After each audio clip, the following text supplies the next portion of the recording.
જય મહાદેવ, હર હર મહાદેવ, ઓમ નમો નારાયણ. જય હો પંથ દશનામ જૂના અખાડાની, જય હો સનાતન ધર્મની. આજ રોજ હવેથી રોજ મારી ડેલી એક્ટિવિટીઝના વિડીયો એક બ્લોગ તરીકે કે હકીકતમાં જગતગુરુનું શું કામ છે, એની મર્યાદા શું છે, એની કાળજી શું છે, એની જવાબદારી શું છે, તે લોકો સમક્ષ રજૂ કરીશું, વાતચીત કરીશું. ધર્મની તમામ પ્રકારની કેવી રીતના ગ્રહણ કરવું, સ્વીકારવું અને ધારણ કરવું તેની પણ માર્ગદર્શન આપીશું. પ્લસ અન્ય પરંપરાઓ જે આપણા સનાતન ધર્મની છે, સનાતન ધર્મના 16 સંસ્કાર શું છે તેની વિશેષતા પણ બતાવીશું.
મહાદેવ, ઓમ નમો નારાયણ.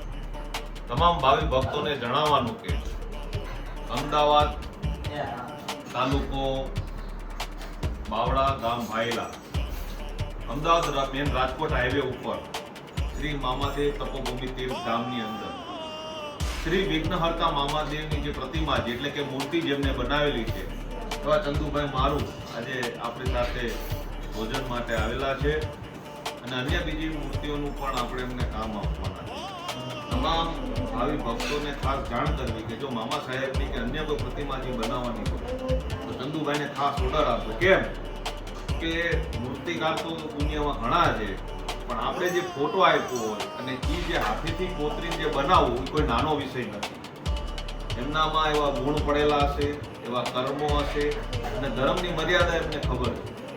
તો આવા પવિત્ર પુણ્યશાળી જીવ આત્માને તમે ક્યારે પણ તમારે મામા સાહેબની મૂર્તિ બનાવવી હોય, ચાહે ગમે એટલી હાઈટની હોય, સાઇઝની હોય, એમને ખૂબ અનુભવ છે અને ખૂબ પવિત્રતાથી, શુદ્ધતાથી એની અંદર એના એવા ગુણધર્મો સાથે જોડાય અને એનું કામની કારીગરાઈ કરે.